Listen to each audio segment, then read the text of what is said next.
Hello students, आप सबका स्वागत है हमारे चैनल एम्पलीट्यूड स्टडीज़ 2.0 में। देखिए, ये वीडियो हम सार्थक बुक के सॉल्यूशन के लिए बनाते हैं और इसमें हम मैथ्स में एक्सरसाइजेज सॉल्व करके दिखाते हैं आपको। जो क्वेश्चन जिसको प्रॉब्लम करता हो वो इसके तहत सहारे समझ सकता है।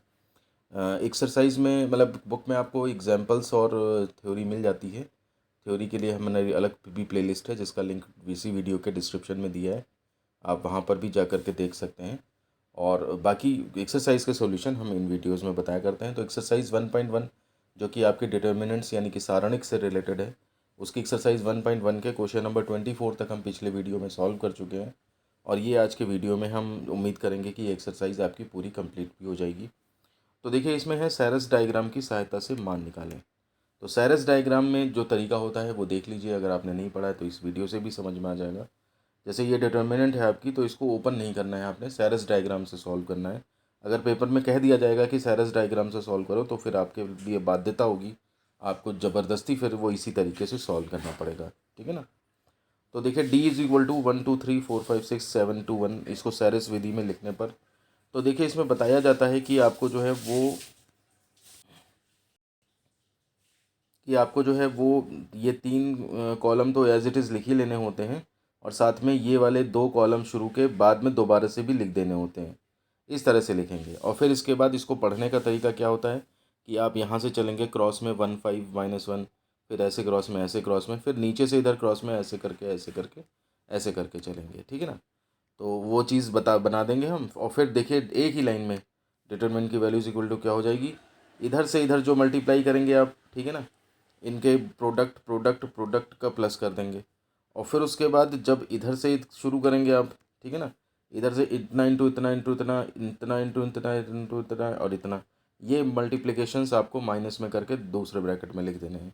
बस इसको सॉल्व करेंगे तो यह आया, इसको सॉल्व करेंगे तो यह आया, सॉल्व करके -12 आ जाएगा। अब सेम यही ट्रिक आपको यहाँ पे 26 क्वेश्चन में भी लगानी है। ठीक है ना। इसमें भी आप देखेंगे तो -1 6 2 2 1 1 वो ये, तो C1 लिखा, सी इसको सैरस विधि से वही उसी तरह से लिखेंगे। तो देखिए इसमें क्या किया है, ये C1 लिख दिया, C2 लिख दिया, C3 लिख दिया, फिर C1 एक बार और लिख दिया, C2 एक बार और लिख दिया, और फिर उसके बाद वही तरीका जो पिछले क्वेश्चन में बताया है। तो सिंपल सा है, एक बार आपने देख लिया बस, इसके बाद आराम से क्वेश्चंस आपसे सॉल्व हो जाने हैं।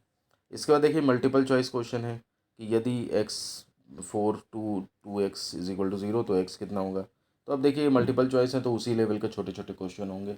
तो ये क्रॉस मल्टीप्लाई कर दिया आपने, ठीक है ना, यहाँ से x की वैल्यू +-2 इस तरह से आ जाएगी। दूसरा है जैसे a+ib और c+id, c माइनस इतना इतना, ठीक है ना, इज इक्वल टू, नहीं बस सॉल्व करना है इसको। ठीक है। तो ये आपका जो है इतना इंटू इतना माइनस इतना इंटू इतना, ये इतना सॉल्व हो गया।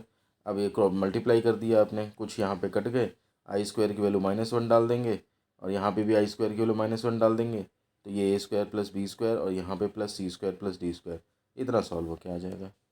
तो जितने नंबर का क्वेश्चन है उसी टाइप का उसका सॉल्यूशन है। अब देखिए यहाँ पे तीसरा क्वेश्चन है 1100 1101 1102 1103। अब मल्टीप्लाई करने लगोगे थोड़ा लंबा हो जाएगा। तो क्या करना है आपने, R1 tense to R1 - R2, मतलब इसमें से इसको घटा दीजिए। तो घटाएंगे तो देखिए यहाँ पे -2 हो गया, 1102 1103। अब चाहे प्रोडक्ट कर लीजिए। अब यहाँ पे ये भी करते कि C1 tense to C1 plus C1 - C2, तो ये 0 बनाते, उससे भी वो उतना ही लंबा पड़ता, उतना ही यहाँ पे भी लंबा पड़ रहा है। तो इस तरह से ये आपका आंसर आ जाता है। चौथा क्वेश्चन अगर देखें तो ये भी इसी तरह से है, आपके नंबर्स बड़े बड़े दिए हैं लेकिन आप देखिए दोनों चारों में छोटा ही छोटा डिफरेंस है। तो आप R1 tense to R1 - R2 कर लो, इतना इतना बचेगा। ठीक है ना। अब चाहो तो 4 कॉमन ले लो या क्या कर लो जो भी है, या सीधे खोल दो इसको, उतना ही लंबा पड़ेगा, आ जाएगा -8 आंसर। ठीक है ना। पांचवा क्वेश्चन अगर देखें हम, तो इसमें भी अगर बात करें तो √6 √5 20, इसमें देखिए कॉमन वॉमन कुछ घटाने से फ़ायदा ही नहीं मिलेगा, तो सीधे इसमें मल्टीप्लाई कर दो, इतना इतना से इतना। तो ये चांस की बात है, देखिए इसी तरह से क्वेश्चन दिया था कि 12 - 10 इज इक्वल टू 2, ये आपका आंसर आ जाएगा। क्वेश्चन नंबर 6 की बात करें अगर, x + y y + z z + x z x y a 1 1 1, तो इसमें आप देखेंगे ये पूरी डिटर्मिनेंट दी है। अब इसमें C2 tense to C2 - C1, C3 tense to C3 - C1, ठीक है ना, घटाया तो आपके जो हैं वो यहाँ पे देखिए 0 0 तैयार हो जाएंगे। अब इसके बाद R3 के अलॉन्ग एक्सपेंड कर देंगे आप यहाँ पर। तो यहाँ पर देखिए लिखना चाहिए, पूरा लिख लीजिएगा आप, एक्सपेंडिंग अलॉन्ग, ठीक है ना, R3। तो ये प्लस माइनस प्लस प्लस ये इससे खुल जाएगा और ये तो इंटू इतना माइनस इतना इंटू इतना ये आ जाएगा आपका। अब इसको जब देखेंगे आप तो यहाँ पर अगर बात करें हम तो कितना ये सॉल्व होके आएगा। तो देखिए इसकी प्रोडक्ट पूरी खोल ली, इसकी प्रोडक्ट पूरी खोल लेंगे और ये अंदर सब कट जाएगा इज इक्वल टू ज़ीरो। तो इसमें क्या प्रूफ करना था, नहीं वैल्यू निकालनी थी, तो ये ज़ीरो आ जाएगी आपकी वैल्यू, ठीक है ना। तो इस तरह से ये एक्सरसाइज 1.1 कंप्लीट होती है। मुझे उम्मीद है आपको पूरी एक्सरसाइज समझ में आ गई होगी। पूरी की पूरी प्लेलिस्ट का लिंक आपको इसी एक्सरसाइज का यहाँ पे नीचे डिस्क्रिप्शन में मिल जाएगा।